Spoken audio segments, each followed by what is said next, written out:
Irreverent, entertaining, cool. You're listening to LA Talk Radio.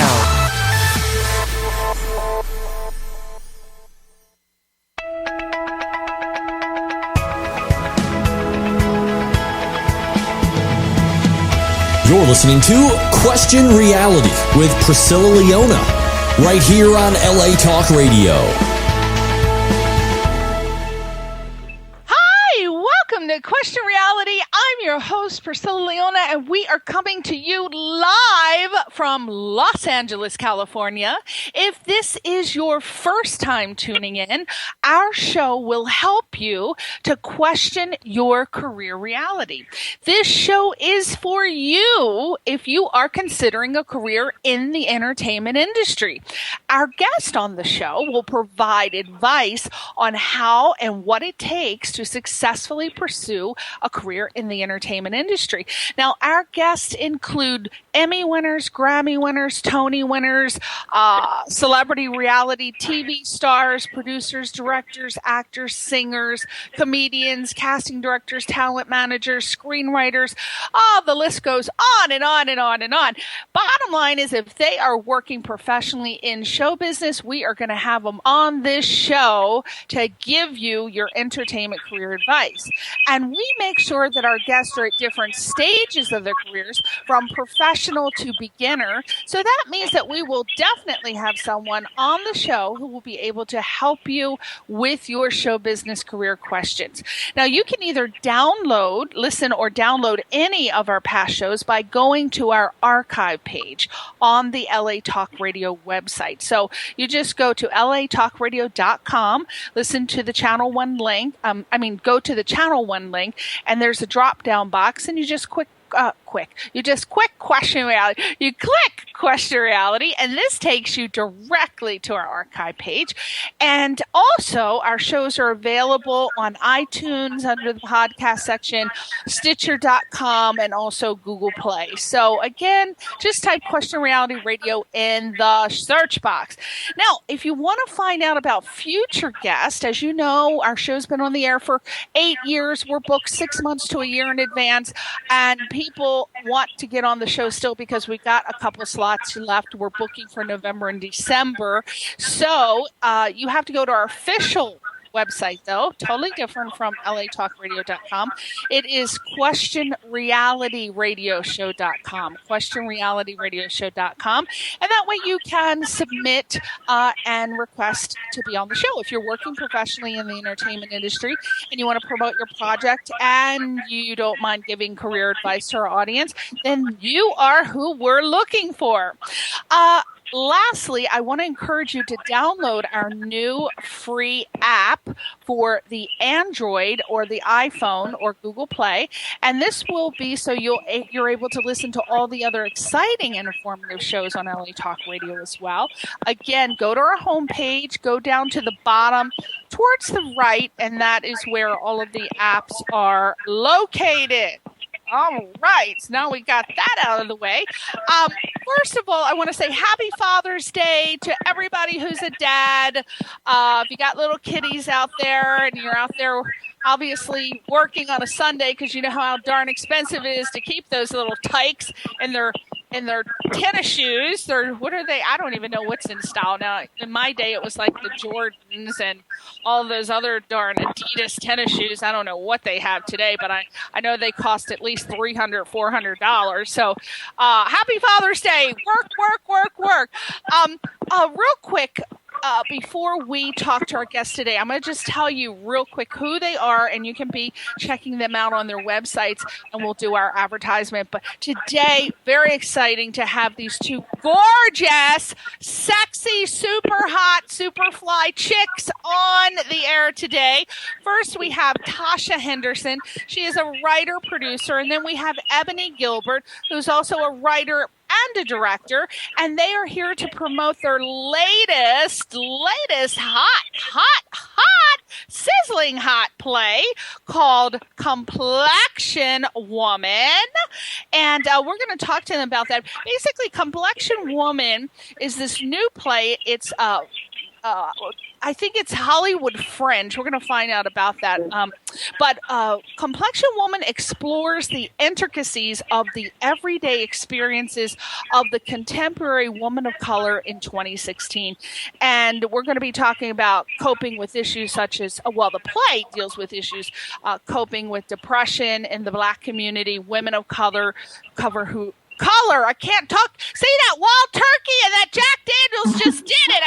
I'm tongue-tied over here. Women of color, they live lives that are unique in their experience, but universal in their issues. So, Complexion Woman is very honest, controversial, funny, and sad. But that's what makes all of us complex. So this is a really fantastic, fantastic play. I have read reviews. It's been sold out. It's like the play to see. And you might want to go there now and read a little bit about it. It's HollywoodFringe.org. HollywoodFringe, FRINGE.org, and pull up Complexion Woman. And we are going to talk to Natasha and Ebony in 1 second. But speaking about plays, this is fantastic. Very exciting news about another play. If you are a fan of Orange is the New Black, which has just come back for the next season, I think it's the 4th season, then you are going to be so excited to hear this. All Orange is the New Black fans. Okay, my multi-talented friend Veronica Vasquez's production company, Kefi Studios, has created a musical called Orange is the New Musical, and it is fabulous. When we went to see it during the trial, kind of working it out phase, and everyone in this theater, and this theater was in downtown LA, held over 350 people. There was not one empty seat. And it was just a cacophony of laughter and just screaming and hooting and hollering.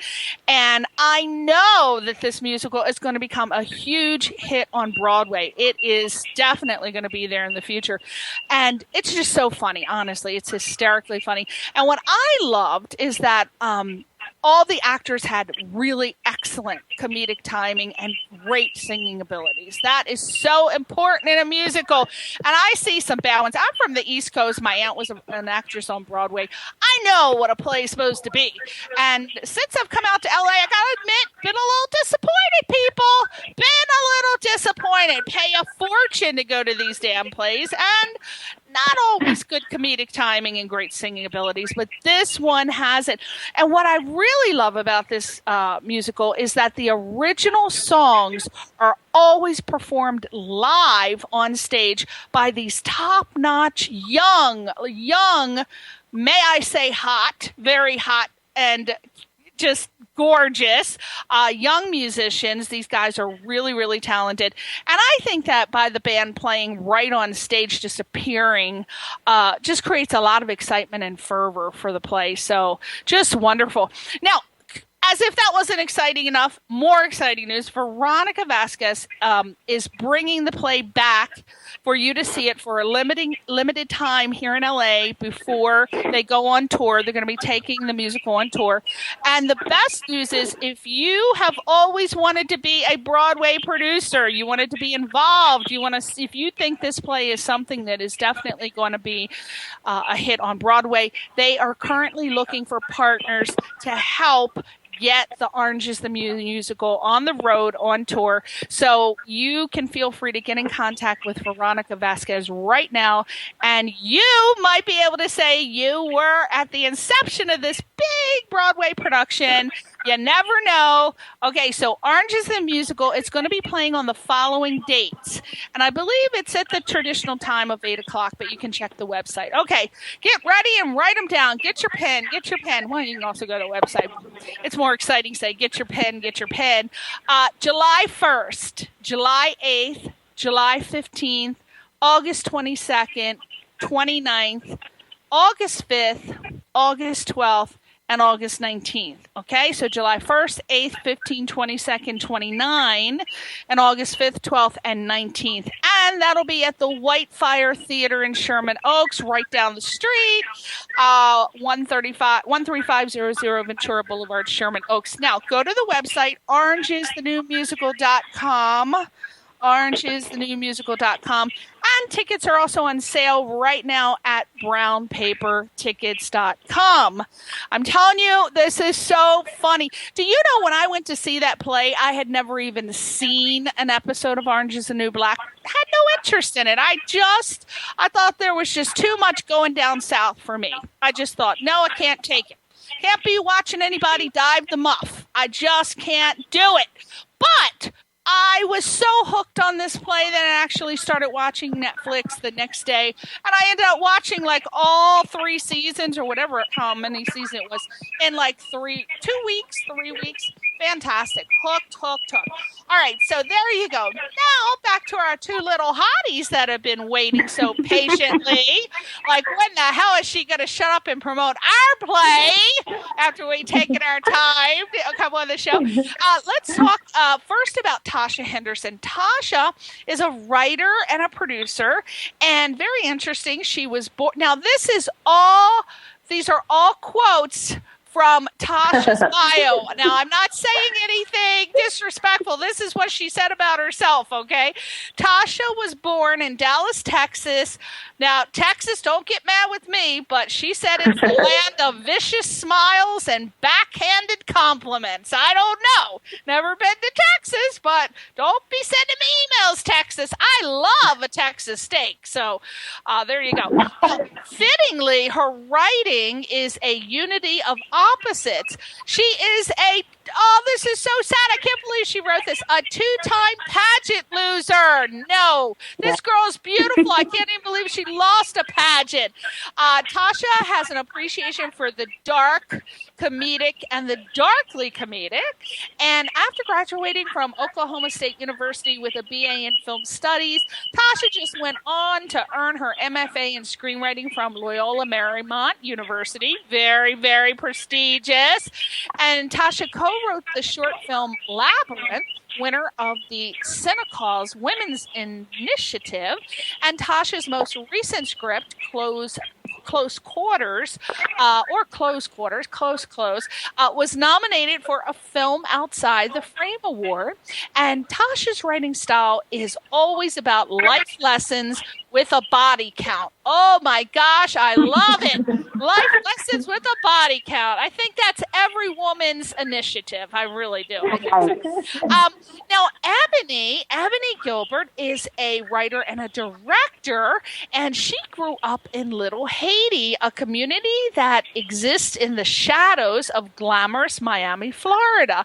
And she was surrounded by drugs and poverty and violence, and her escape was writing about it. And she would later write numerous stories and articles about minority youth, including Life Scale is Sadly Unbalanced for the Miami Herald and Trayvon Martin, the modern day Emmett Till for the Miami Times. And basically her love for words and literature just continued as she pursued her BA in English from the University of Florida, and then went on to get her MFA in screenwriting, also from Loyola. I assume that's probably where they met. We'll find out. Gilbert's work highlights marginalized communities, giving a voice. It gives a voice to the voiceless and captures the experiences of the disenfranchised. My God, they're philanthropists. Welcome, girls. Hi. My gosh, I bow in your presence. I'm like doing a wake bow here. It's just, oh my gosh, I just love when people care about something other than themselves and the mirror. My gosh, it seems like you girls are out there telling the stories of people's lives and really bringing reality into reality, which I really appreciate so much. Thank you. Now, you guys are here to promote promote your latest hit play called Complexion Woman. And I love how you wrote it, complex, and then put the brackets around Sean. Do you know I got emails from people correcting me saying I made a typo? I'm like, no, it's a damn typo. That's just how they decided to write it. It is not a typo. So that play is now currently at the Hollywood Fringe. And I hear that from what I'm reading all over Twitter, the play is sold out. It has a sold out audience. You guys must be so happy, right? We are. We're very ecstatic. We didn't expect the play to have the reception that it had. It would be great, and we hoped it would resonate with people, but we were surprised by the overwhelming support that we got the play. Now, since there's two of you, let me know which one is talking so we can be in awe of your words. So, was that Tasha talking or Ebony? Yes, it's Tasha. I have the deeper voice. And I have the annoying voice, Ebony.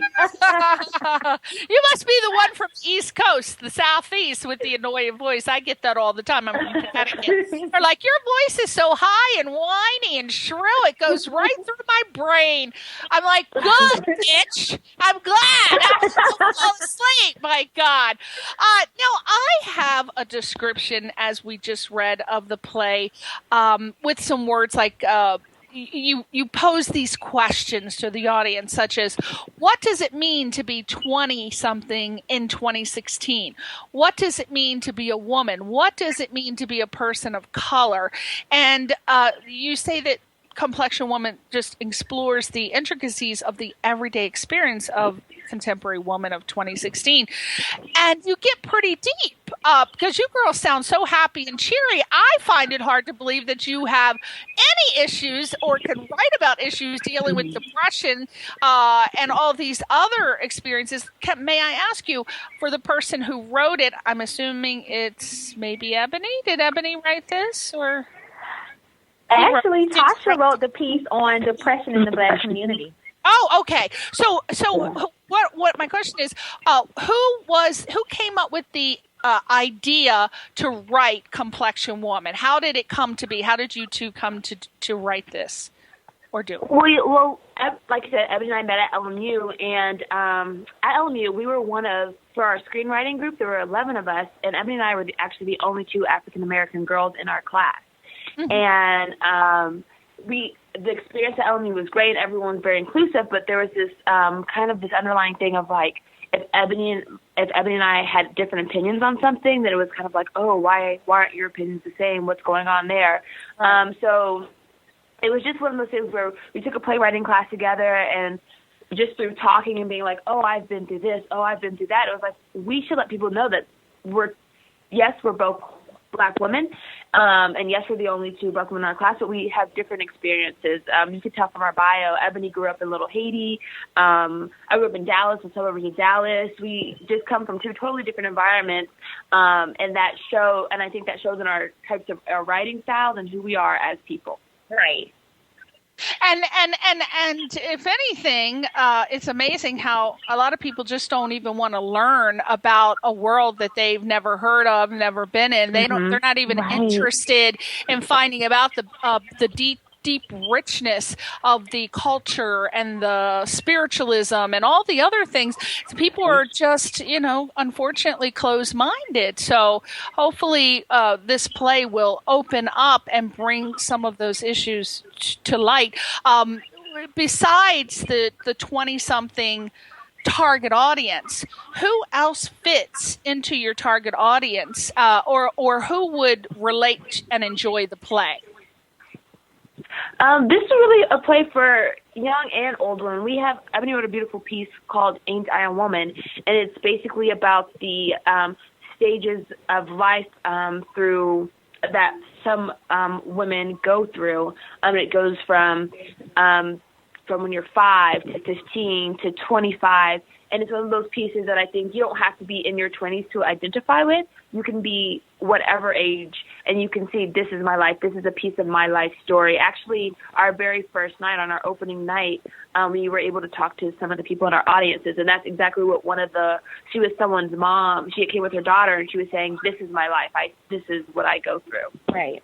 Now, what exactly, if you had to tell us what the play is about, is it a two-woman play? How many characters are in the play, and what exactly happens in the play without giving it away?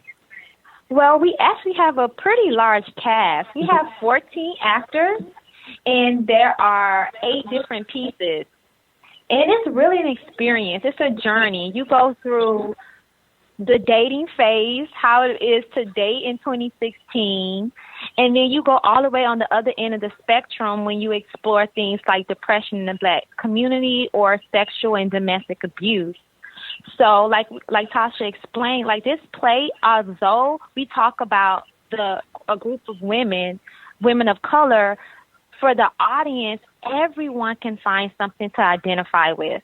And that's what we really wanted to show, that even though you have this marginalized group, there are universal themes that we all can hold on to and leave inspired and enlightened. Now, is this a play of vignettes? Is it different actors playing different types of plays, or is this all one big play with the same actors? Yes, ma'am, it is. It's 8 vignettes, and we have we actually have a cast of 12. We have a fairly large cast, and they're doing multiple roles throughout each piece. Wow. And David, I wrote 4, and Ebony wrote 4. And whoa! Like they range just from our experiences. Like you said, it's a universal thing. It's our experiences as Black women, but it's also our experiences as women and our experiences as young adults. Now I have a test question for both of you. I bet you weren't prepared for this. I being involved previously in theater pretty much all my life, because as I said, my aunt was an actress on Broadway. And then I was involved with theater for many years. I want to know if you can name, and I'll just give you both your responsible plays that you wrote. Can you please give credit to the cast members by naming them? Oh, yes. Of course. All right, we'll start with Tasha. Tasha. Oh, okay. So for our first piece is entitled Damaged. And actually the first 2 nights we had a wonderful actress named Casey Yates. She played the role of Wig Lady. But for the last 2 nights we've actually had another wonderful actress named Melissa Effa. She plays the Wig Lady. For our second piece entitled Dating Now, I myself, Tasha Henderson, I act in it, and then we have another actress. We have 2 actresses who switched out parts, Diana Liu, Lauren Goff, and then we have a wonderful actor, Sergio Mendez, who's in the play. The third piece is called Maybe Baby, and again, Casey Yates is in that piece, and we have Chanel Bosch. Our fourth piece is entitled And the Award Goes To, and that we have a wonderful actress by the name of Tamika Bob, again, Sergio Mendez. We have another actress by the name of Serena Johnson, who is in that piece. Our fifth piece is entitled Ain't I a Woman? And we have Koki Bafor, Lauren Oliver, another wonderful actor named Nathan Nonhoff, and then Casey is again in that piece. Our sixth piece is entitled 1.27, and it's actually a beat poem. It's a spoken word poem, and Melissa Effa performs that. Our seventh piece is actually a musical number. We have 2 musical numbers, and they're the last 2 pieces. The first musical number is called Hey Bitch, excuse the language, and that is with Kofi Bafor, Carl Russell, myself again, Chanel Bosch, and we had another wonderful actress, Esther Inoja, who played the role the first couple of nights. And then lastly, we have a wonderful piece called Black Girl Magic, and that includes the whole cast. Ah! Wow! Oh, I did it all in one breath. I could tell you're an actress. You could remember all of those things. Thank God I didn't do it. Now, Tasha, I heard that I did not know that you were also an actress, but obviously you're an actress as well. Now, Ebony, were you in the play? Yeah, I didn't hear your name. Oh, no. No. Oh, no. Oh, I know. That's my lane. He's a wonderful director. Oh, my gosh. Who directed it? Oh, Ebony directed it, right? Yes. Oh, yes. my gosh. Wow, I know. I like the directing part. I cannot remember those lines. I don't even know how people do it. It is insanity. I don't know. Now, what kind of feedback have you been receiving from the play? Just overall, what are you hearing out on the streets about it? The reviews have been actually amazing. If I'll tell you what they say, but also you can go to HollywoodFringe.com and look up Complexion Woman. The ION is in the bracket. And HollywoodFringe.org, I think. Mm-hmm. Yes, HollywoodFringe.org. And you could look up Complexion Woman, the title, and you could read all the reviews there. But everything has been overwhelmingly positive. We've had people who, of course, we had friends and family come to the show, but we've had people who we don't know and that just went and heard about it and came off the streets to see the show, and they, again, they said like these are universal issues. They've said that these are things that they don't just relate to women of color, but these are just what it is to be alive in this time and age in 2016. They saw a lot of the things that they and their friends are talking about. A lot of the audience was very moved by the show, and we were very happy and pleased with that. We had a lot of people who came back, who brought their family members, who wrote us emails. So the feedback was overwhelmingly positive. So we're so grateful. Oh, well, I'm so glad, because I tell you, it's just wonderful and inspiring to see young people doing their thing and bringing up issues, because I would encourage older people to go and see this, because if you have an interest in learning about another culture and another demographic, it's always good to go and see plays like this, because who the heck knows, when you're over 40 something, you lose touch with reality. It really is true. Right. I'm just telling you. Right. So, if you have an interest and you want to keep your mind alert, you want to go out and see what's going on, because people who are 20 something, I'm telling you, it is a whole different world. People over 40, it is a whole different world. They think differently. They're doing things differently. It's just very, very fascinating to see the mentality of the 20-something. So I would highly encourage that. Now, what are your overall goals for this play? Right now, you're playing at Hollywood Fringe. What's after for this play? Well, we hope that we get in the center, that we can take the play outside of LA. I think that would be definitely a dream come true, for sure. Hollywood Fringe actually offers a lot of different extensions and chances to travel with the play. So we're in talks right now for a July extension. So that's exciting. And then if we get the July extension, then they also have the opportunity for us to go to San Francisco. And as we're getting more and more, actually learning about more and more theater festivals, we're getting more and more offers, so we're thinking about taking it further past just Fringe. Right.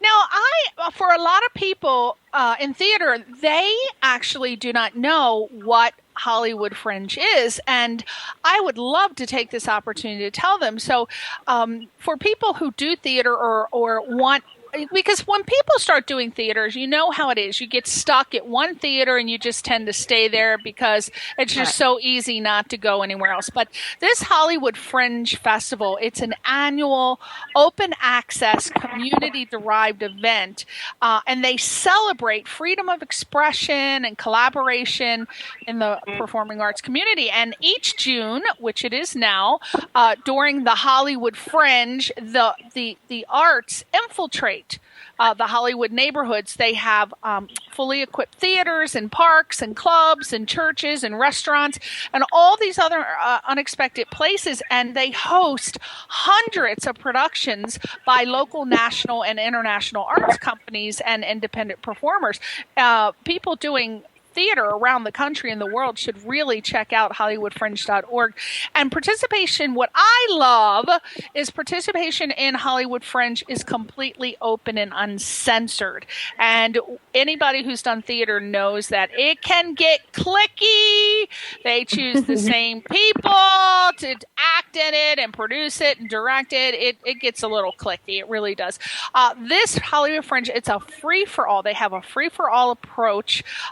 That is what underlines the festival's mission, to be a platform for the artists without a barrier of a curated body. So by opening the gates, what they've done, anybody who has a vision, this festival is able to exhibit like the most diverse. If you think you got a weird, whacked out play, it is just cutting edge, diverse, crazy, they will entertain the idea of putting it on. They are really open to everything, which I find amazing. A lot of theaters, they kind of get stuck doing the same old thing, right? They want to be limited in the production. So Fringe motivates its participants and really to cultivate just spirit of entrepreneurialism in the arts. And what I love also, and lastly, I'll say about Hollywood Fringe Festival, it's a non-profit company. What I love, the festival gives 100% of the box office revenue back to participating artists and venues. That's over $1.3 million. And they've been doing that ever since the inaugural festival in 2010. So again, they rely on donations. It's essential for day-to-day festival costs as well as growth for the festivals and resources. So, help them out a little bit. Go to hollywoodfringe.org, and once you read what they're about and what they do and the performances that they put on, you'll want to donate. Even if it's like $5, help it out. Theater is just a dying art. And we've got to help protect it for as long as possible. So please, am I right, girls? Yes. Yeah. If I didn't know better, I think you two were twins. You're like was it Tia and Tiara? You guys sound just like Tamara. Yeah, Tia and Tamara. Now, question for you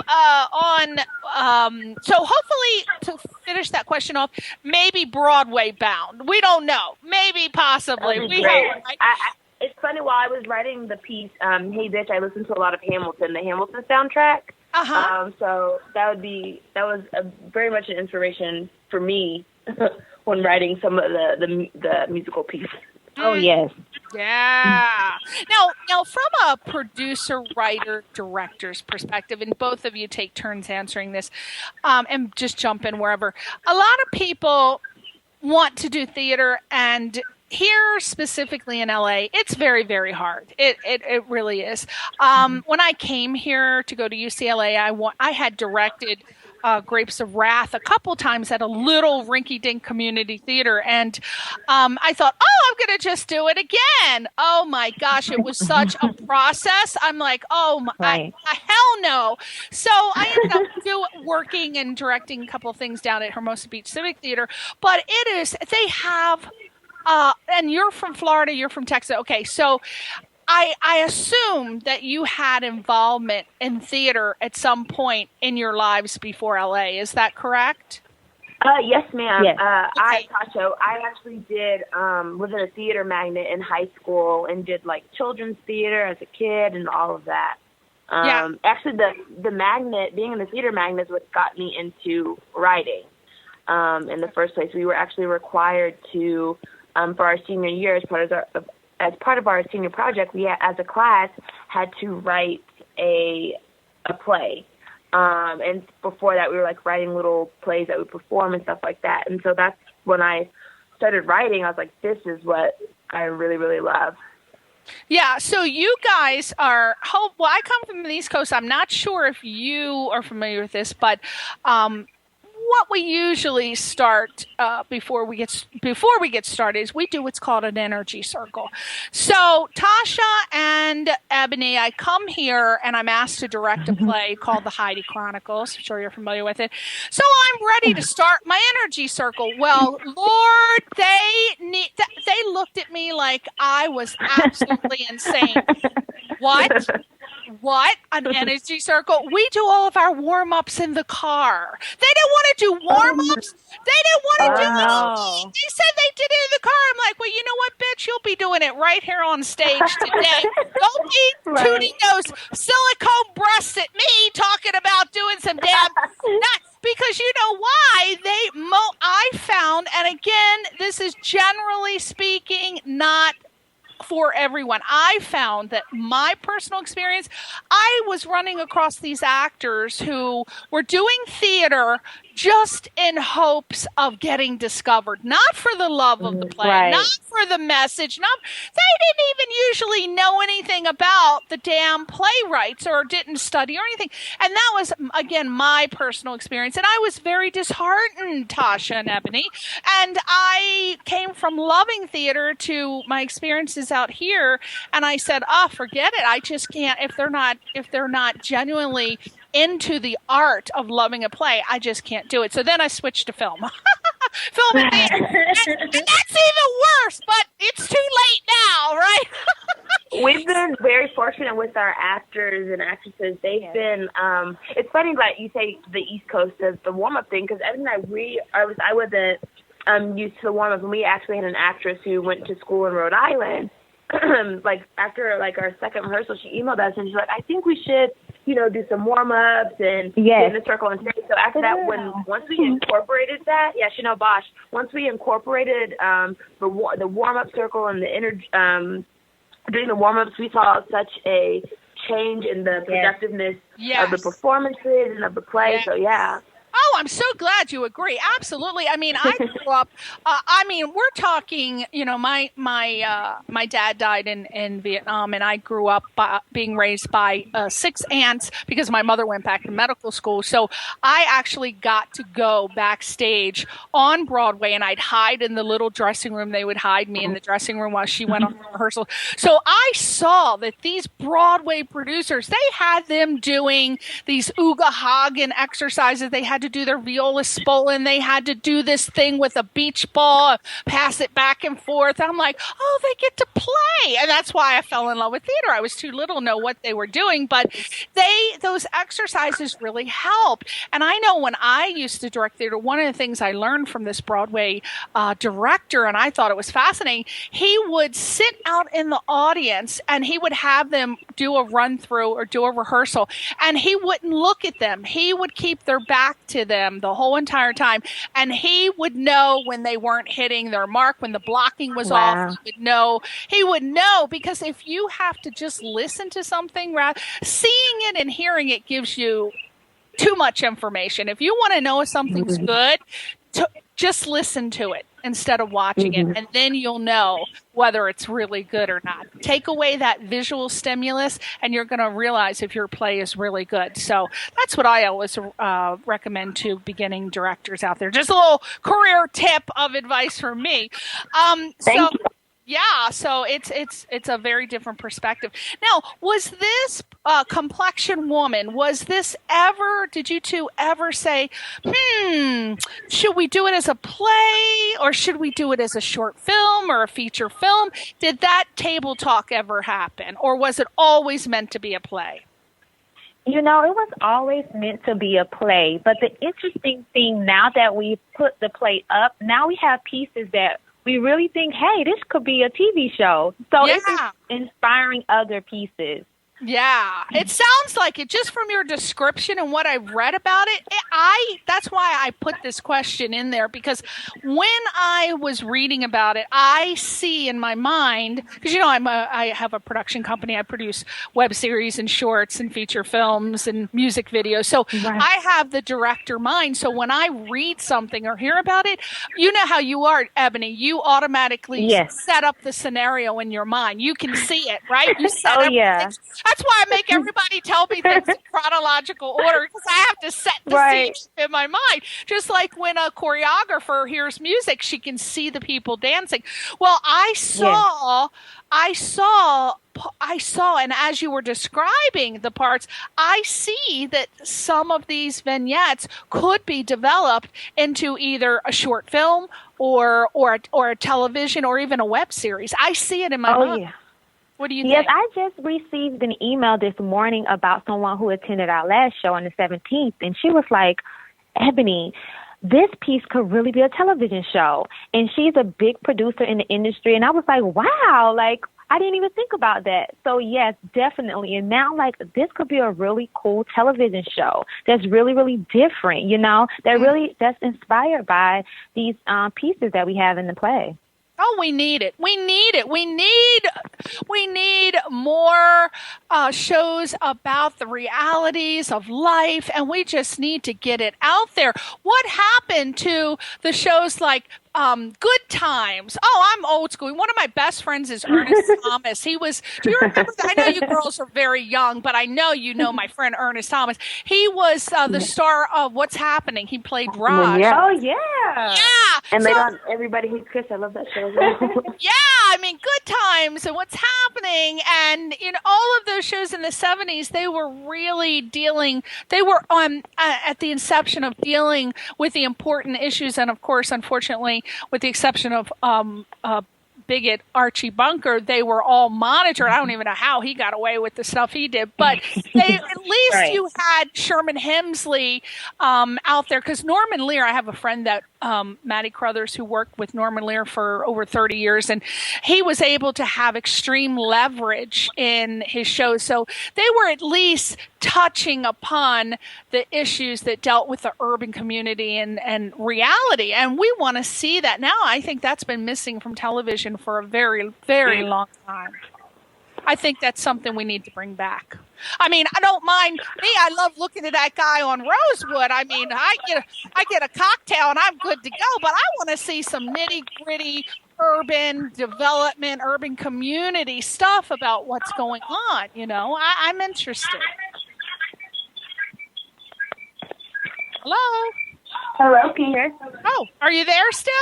Oh, sorry, it cut off a little bit. Okay. All right. So, yeah, I think you should definitely develop it into something television, or maybe a web series, something related. I can definitely hear it. Definitely. I think that's the great thing about the pieces, that they are so small, but they can be developed. They're just like a slice of life. And like Ebony said, there's like she got the email about pieces being turned into something bigger. I definitely agree. They can expand. They can be expanded on. Now, let's talk about where we can see it. I'm hoping that we can still see it. Tell us the dates that it's playing, where it's playing. Give us all the deets. So we're actually at our last show, and that will be June 25th at 6:30 p.m. at the Asylum Theater. And like you said, we've been sold out, and we're sold out this show. However, we are offering standing room tickets. And where's the Asylum Theater? I've heard of that. Is that on Santa Monica Boulevard, or? It is. Yes, ma'am. Okay. And what are the dates? And I know it's 6:30. The last one's June 25th. That's the last show, right? And of course, it has to be June 25th when I already have a prior engagement. Now I'm when is it? Are you going to? Didn't you say you got some possible open dates in July though? Yes, we're in talks right now for an extension in July, and so it'll probably be the later half of July, maybe after the 14th. Would you contact me directly and give me those dates, and I'll give you guys some free advertisement for sure? Because wow, thank you. I want people to see this, and I want to see it myself. So let me know what it is so I can get it on the books. I'm excited. I'll bring like a little group to see it. Oh, that'll be exciting. And do you have your own? Do you have your own website promoting this particular? Right now, we're actually going through the Fringe page. So, again, if you go through HollywoodFringe.org, //3573. That will take you directly to our page, or if you just go to hollywoodfringe.org and type in complexion, again, the ION is in the brackets, complexion woman, that will come up. We do have a Twitter. Our Twitter account is complex_ION, and we have a Facebook page, and you could go just look up complexion woman. Yeah, I went to the Facebook page and I thought it was something where I could like it, but it's not that type of page. So I was a little bummed out. I'm like, where's the like button? Why can't I like it and be on the list? Yeah, it just has like the dates and that's it. So yeah. Oh, we have two pages. That was maybe have been the event page. We have an event page which is also under complexion woman. And then we'll send you the link to the. Okay, and I'm going to friend you guys. I'm going to friend you. That way, when you give me the new dates, I'll post it also on all of our social media sites, and I'll tag you. That way you can see it. Because we got to get that play out there. I assume you're going to be working on it for a while, but do you have any other projects once this run is over, are you going to move on to other things, or are you really going to keep this on the back burner and kind of, poke it in there every once in a while to keep promoting it? Yes, once Fringe is over, we still want to, we want to enter other festivals and hopefully get extensions and try to bring this outside of just the LA community, try to go on a more national level with it. And then other than that, we're working on our own separate projects. I'm working on a script. Ebony's working on our own separate scripts right now as well. Film or plays plays or film? I'm working on a television pilot right now. And same with me. I'm also working on a television show. Oh, my God, exciting. Well, don't forget to submit it to me. I'm a screener at the Burbank Film Festival, so please, send it to me. Can't promise anything, wink, wink, but just send it anyway. You never know. Well, definitely. Definitely. And so we got 5 minutes left. Let's just talk briefly about you giving career advice to people who want to get started in the industry. So let's start with Tasha to answer the question, and then we'll go to Ebony. Tasha, what do you feel is the best advice that you could give a person pursuing a career as a producer, a director, a screenwriter? I think the best advice that I was given is write whatever you want. I was always afraid. I think starting off my career, I was always like, well, I think this is what the people want, and this is what's hot right now, so I'll write about that. And I wasn't getting anywhere, and it wasn't something that I was attached to, and I ended up just forgetting about the pieces because they weren't something it wasn't something that I was actually connecting to, and it wasn't something that I was actually interested in. But once I started writing pieces that were true to myself and true to things that I was interested in and things that were important to me, my writing, I changed as a writer, and I noticed the things that I was writing started getting more noticed. Like with the play, this is all from us. We didn't say we want to write about a play about Black women because Black women are hot right now, or we want to write about these issues because these issues are cool. We were like, let's write about what's going on in our lives. So dating is something that's happening in my life right now, and so I wrote about it. Depression is something that I've battled with for my whole life, and that's something I wanted to write about. It wasn't let's write about this because it'll get us noticed, or let's write about it because we think people will find it interesting. It's being true to yourself. So I think that's the most important thing, is writing true to yourself. Absolutely. Yeah. Now that is the best advice. Now I'm going to flip it over. And you know how during our lives we've been given some bad damn advice. And we think, God, I hope this person isn't spreading this shit to other people. So here's the flip question. What is the worst piece of advice that you've gotten? And how do you know when it's bad advice and you just don't even listen to it? Oh, wow. I've gotten so much good advice. The worst advice that I've gotten, Well, Okay, like this is gonna example, they say, oh, there's no money in theater. Oh, you need to get a day job. That would be a terrible piece of advice. If Right. Well, I find that the advice that in terms of theater, or just John, it goes along with what I was saying, like write what you want to write about. I was told that I do mostly dark comedy, and I was told that dark comedy is not lucrative. Dark comedy studios aren't buying dark comedies. This and this and this about dark comedies, but it's like that's what I like. You know what I mean? And I think the worst advice I think I've gotten is don't. Again, like I said, like don't write about the things that are not going to be popular or that are not going to be lucrative. You have to write. Your best writing comes from what you know and what is inside of you. And Ebony, what do you feel? I mean, For the best advice or the worst advice? I want to hear the worst advice, so you know never to listen to it if somebody says it to you. What do you stay away from when people say something to you? Well, as far as, elevating your material, you have a lot of people that just say, yeah, if you like it, it's good enough. And I just think that is terrible advice.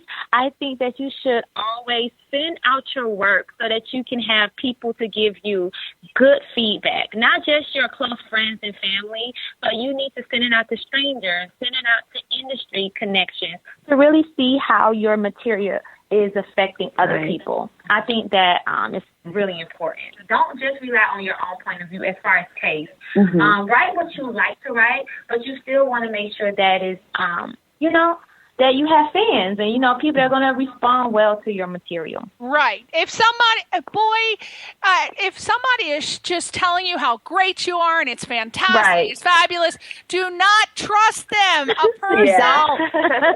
are sugarcoating it because you know why? People think that just because they tell you it's great because they don't want to hurt your feelings, they're doing you a favor. Yeah. They're not doing you a favor. They are actually hurting you and hindering you. You need to be real with people. The highest form of respect comes in the truth, and that is if something sucks, you got to tell them because you might be saving them from embarrassing themselves or from them going on the wrong path.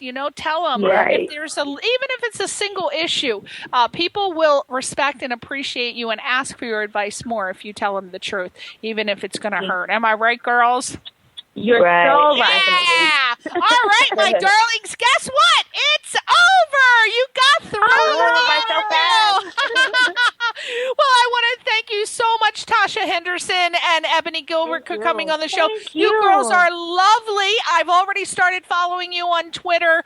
I'm going to look for you on Facebook. Again, I only saw that one page. But please look me up and friend me, Priscilla Leona, and I will promote your project in July. And hopefully maybe we can come and maybe even might work together in the future. I donate funds to lots of people who have plays, so feel free to hit me up for some cash, and we'll see what happens, right? That's awesome. Thank you. And we also want to say that all of our proceeds are going to the organization Black Women for Wellness. 100% of the proceeds from the play are going to the organization Black Women for Wellness.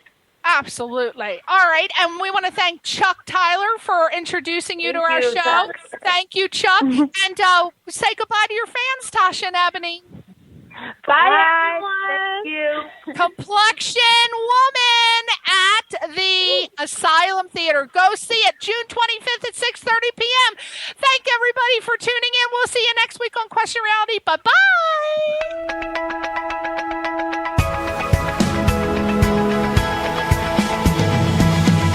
You're listening to Question Reality with Priscilla Leona, right here on LA Talk Radio.